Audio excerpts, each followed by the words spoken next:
Hey up, it's Steve from the old Yorkshire Geek, and it's time to review episode 4 of season 1 of Monarch, Legacy of Monsters. This one's called Parallels and Interiors. You know what? I didn't like it. You know, it had content in it and exciting stuff, but I just didn't like it. By the way, apologies for the top that I'm wearing.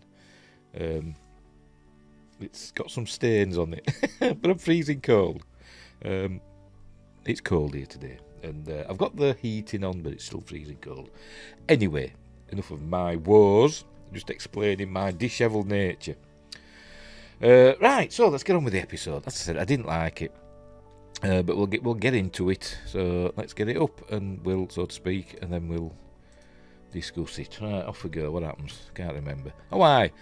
First off, we're introduced. This is Utah in 2015. We're introduced to this young lady who's blowing a bubble badly, listening to some music. She's next to a trailer. We call them caravans, you call them trailers. She hears this beeping and she's not sure where it's coming from, so she goes to investigate. It turns out this is a Monarch outpost 47 or something, and she's looking at all this equipment, and you can tell, you know, she's this young hot chick, and you can tell she's no idea what all this stuff does. The actress. Go in there, press some screens. I hope the touch screens, or she'll look foolish.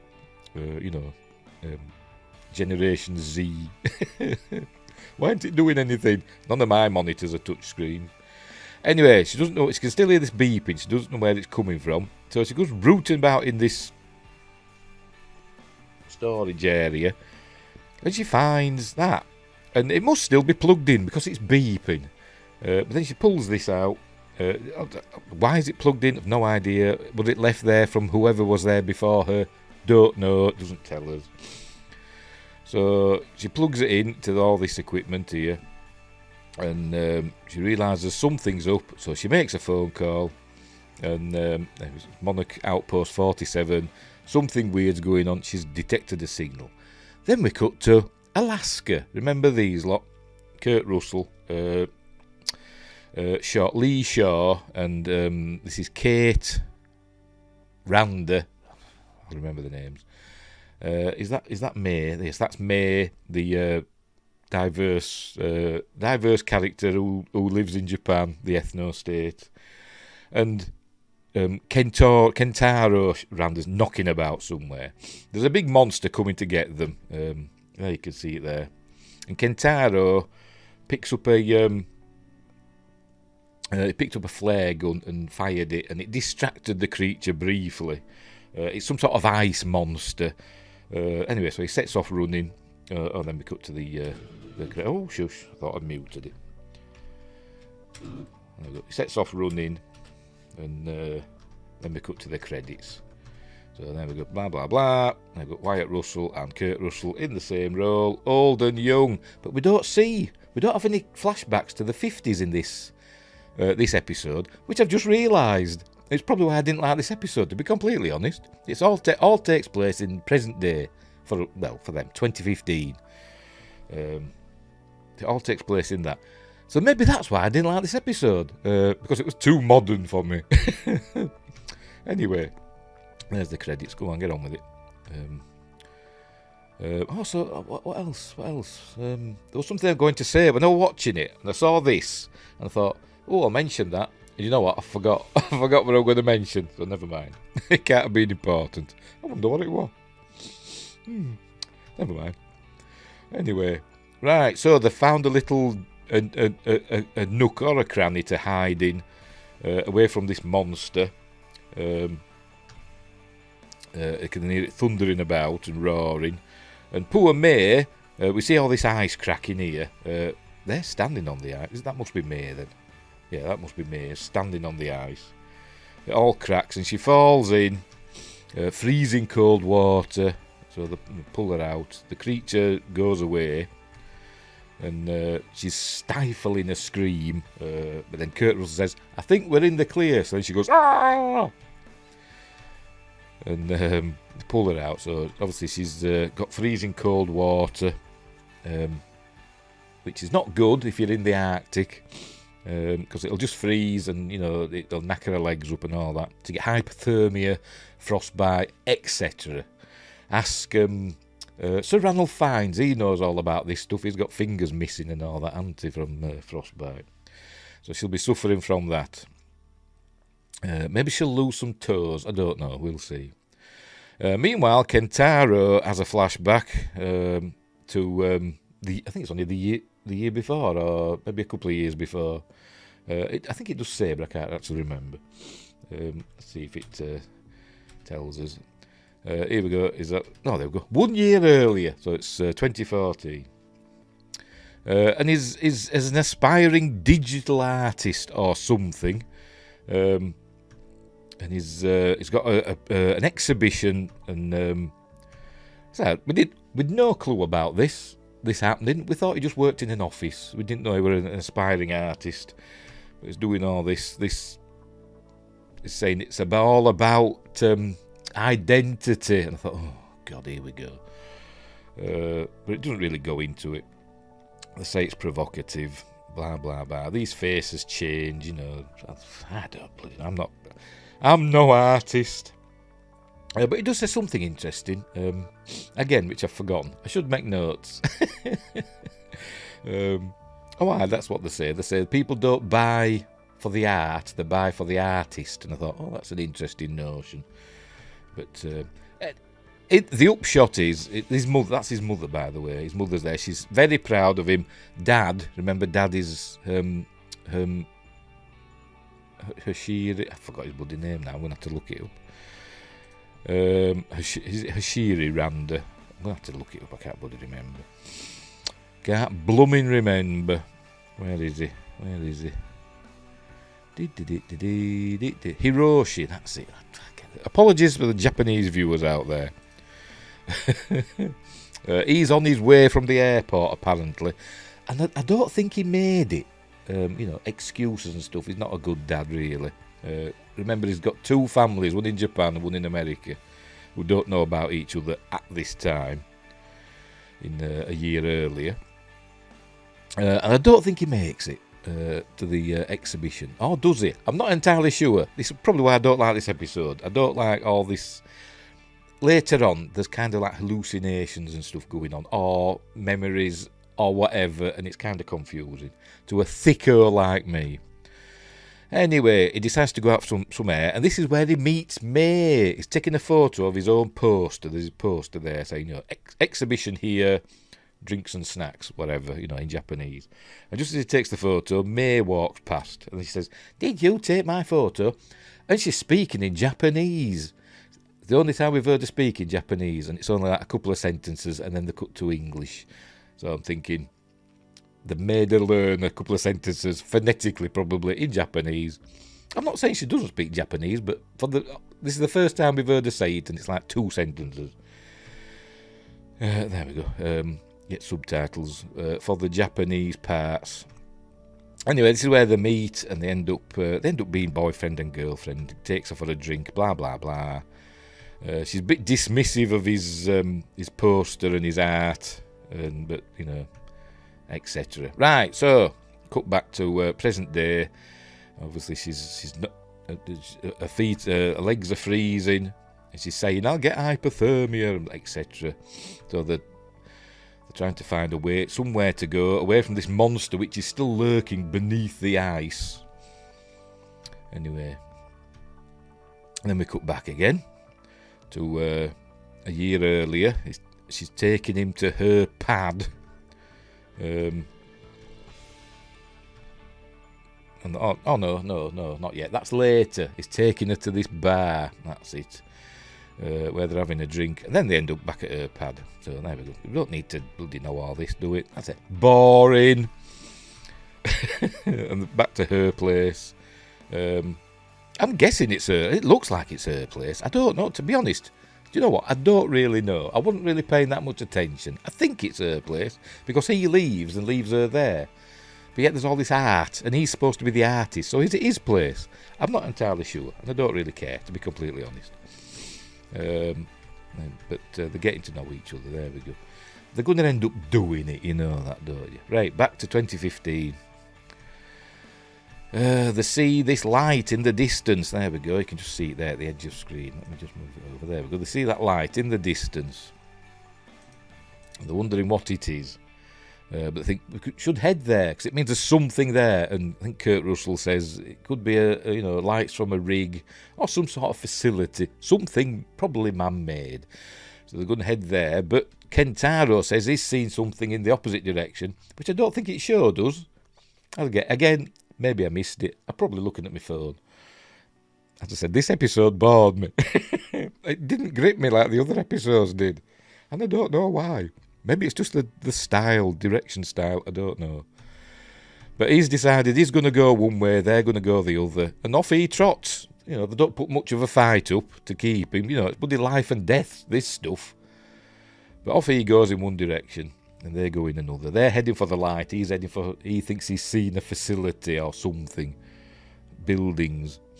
Meanwhile, this young woman who's no idea who she is, Outpost 47, she's on the blower to Monarch, telling them all about what she's found. There's some sort of radiation spike or gamma ray spike, something. There's something technical.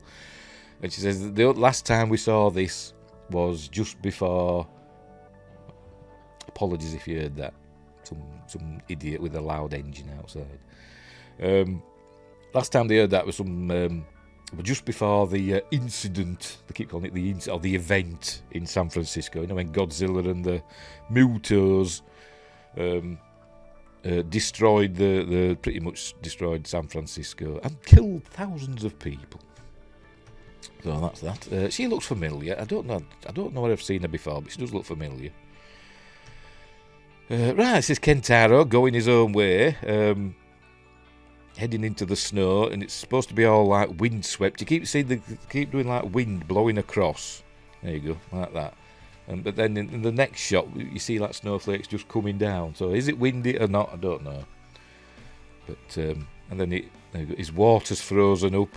Maybe he should have kept it, under his coat, close to his body. It wouldn't have frozen then, would it? But never mind. They're struggling as well, going their direction. They've got to find some shelter for May, who's struggling with her legs. So all the water will have frozen on her legs and stuff, won't it? Anyway, he collapses. You know what I was expecting? I was expecting Ben Kenobi to appear and say, "You must go to the Dagobah system. There you will learn from Yoda, the Jedi Master who instructed me." Didn't mention Qui-Gon, did he? Never mind. George. But no, he just collapses. There we go. And then he starts having hallucinations, but that might be in a bit. Yes, that's in a bit. Not hallucinations. Well, maybe, yes, a hallucination and flashbacks and stuff. They find that they've gone in a circle and they've ended up back where they started, back by the tent, where the creature first burst out and they're playing... landed and then got destroyed by that monster. So they've gone in a big circle, and he blames it on the creatures do weird things. Maybe they just got lost, but Kurt Russell is saying, no, the creatures do weird things with your perception and stuff like that. He's just diverting from his own non-abilities to get them to safety. But anyway. Right, so he starts hallucinating, remembering, whatever. Back to when he was with her. He sees May holding a device. Because he looks up and he sees the Northern Lights. And he's remembering a time when they were together in her pad, his pad, don't know where it is.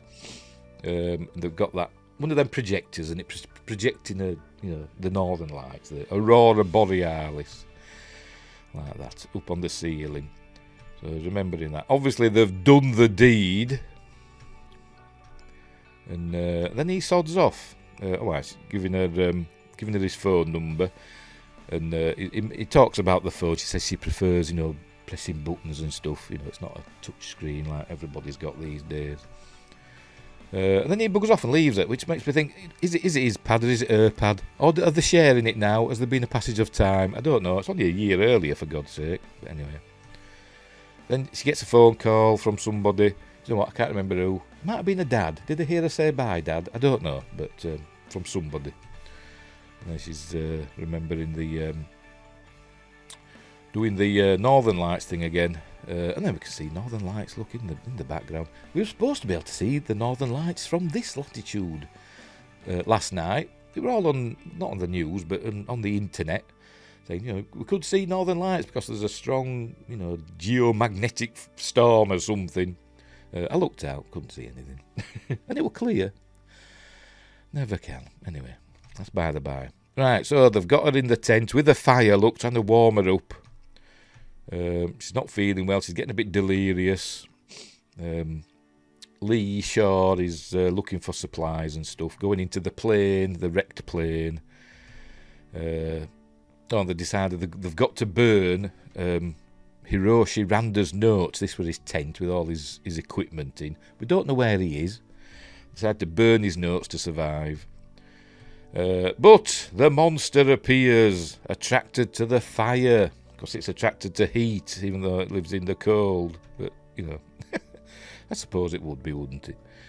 So they've got to escape from that. Meanwhile, she's having a Zoom call with all the people from Monarch. And Tim, they're all saying they don't know what to do, blah, blah, blah. Then Tim, remember Tim, he interrupts and says, excuse me, we've got to find Lee Shaw. He only knows what's going on, blah, blah, blah, blah, blah. So essentially they put him in charge, whatever. Right, so they're on the run again. The monster's gone back under the ice. And Lee decides he's going to get the fuel out of what's left in the plane and have a big fire, a big bonfire to attract the creatures and give them a chance to escape. Don't know whether they're going to escape up, but that's the plan. Doesn't make a lot of sense, this episode. I think she's delirious still. She tells, May says to Kate, you know, if you get the chance to survive, to escape, you know, take it, leave me, leave him. But one of us, she says, has to survive. Meanwhile, Kentaro's got back on his feet and he sees, his dad walks past. Instead of Obi-Wan Kenobi, it's his dad that walks past. And he looks down, and we're going to see it. There we go. He looks down and he sees pencil shavings. Remember, that's one of his dad's calling cards. He used to walk around with sharpening pencils everywhere, apparently, for some weird reason. And they're there on the floor, on the ground, not on the floor, on the ground, on the ice. All these, you know, pencil shavings that are just little wispy things. The wind's whipping the snow about. It's snowing as well. You know, they've not been covered up by fresh snowfall. They've not been blown away. He just picks them up. And he knows which way to go now. He follows the pencil shavings. Load of nonsense. So he follows that. There we go. And then he finds this place. But first, it's the place where we're having his exhibition. That's his poster. And I was thinking, for God's sake, I hate stuff like this. Because I'm an idiot and, you know, I don't respect, you know, the art. It just does me head in. But then it turns into this outpost. So it just stands there watching, and I'm like, oh, get in then, before you die, idiot. Anyway, he goes in, and he's still having his hallucinations. He's seeing his exhibition. What do they call it? What do they call them now? Art. Installation. They call them installations, don't they? And then he sees his dad. His dad's there, look, sharpening his pencil.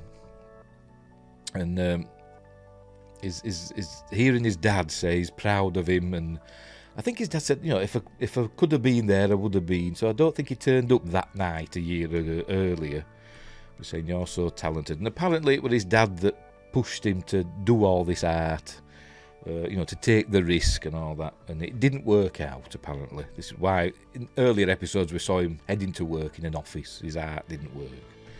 It didn't get taken on by, I presume she's an agent, this woman that was talking to him earlier. It says he sold some pieces, but you know, the woman didn't sort of like take him on, so to speak. Anyway, he finds a machine that's still on, all this equipment that's just lying about for God knows how long, still works. And but we learn later that his dad fixed it because he finds more pencil bloody shavings. It's all pencil shavings. And he says he's later on, he says, you know, my dad had been there and fixed the radio for me to find. But we still don't know where he is, Hiroshi Randa. So anyway, right, so Lee Shaw's pouring aviation fuel everywhere, so he says he's going to burn everything. Then we can see the light in the distance that they were supposedly heading for. But then the monster comes back out. A helicopter's appeared, by the way. So the girls are heading towards the helicopter because it's going to land. Then he blows up all the fuel. There's also the body of the pilot. You remember him? Whose name I've forgotten. See if it says. Dooho. He died, remember, the last episode. So anyway, blows it all up, and the creature's absorbing the heat, because that's what it does. Does it just... Is it like in stasis the rest of the time, if there's no heat about under the ice? Is it just like sleeping? And it just came up when it sensed their body heat. I don't know, the heat from the plane. I don't know. But there you go, this helicopter's arrived, so they're heading for it. So he gets up, starts running. So they're running for the helicopter, as you can see there. And I've got to play this, because this fella jumps out of the helicopter. I don't think we see him again. As you see, they're running. The door opens, that fella jumps out and runs away. Where's he going? I don't know. But then we see Kentaro's there. He'd called for a helicopter from wherever he was. And it got there really, really quickly, apparently. So they get on, and then suddenly Kurt Russell's there. Look, he's run up after him. Remember, he's 90 in this, not in real life. I mean, in this, he's supposed to be 90 years old. You know, but there you go. He catches up really quickly, and they get on. Oh no, he's got back on.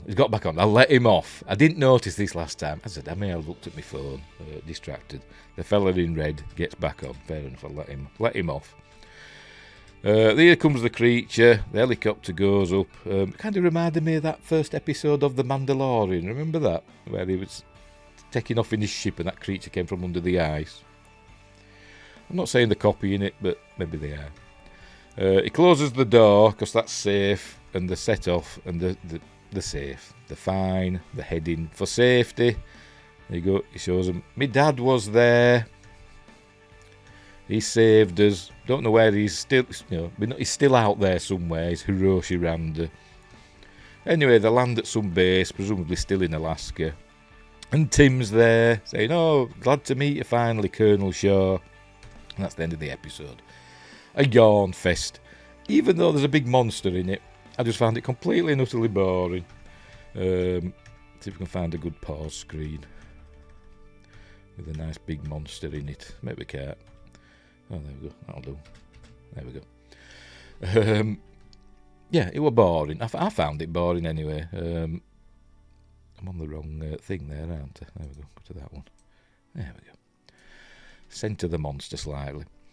Yeah, I didn't like it. Like I said, we didn't go back to the 50s for some reason. Don't know why. So we didn't see Wyatt Russell and all the others, the younger versions of the other characters. We stayed in 2015 with a brief sojourn to 2014, which were boring. I'm not interested in May at all. I'm sorry, I'm just not. I don't like her character. And I'm not a big fan of the others, to be honest. The Tim character, I don't like him. You know, is he a goodie? Is he a baddie? I don't know.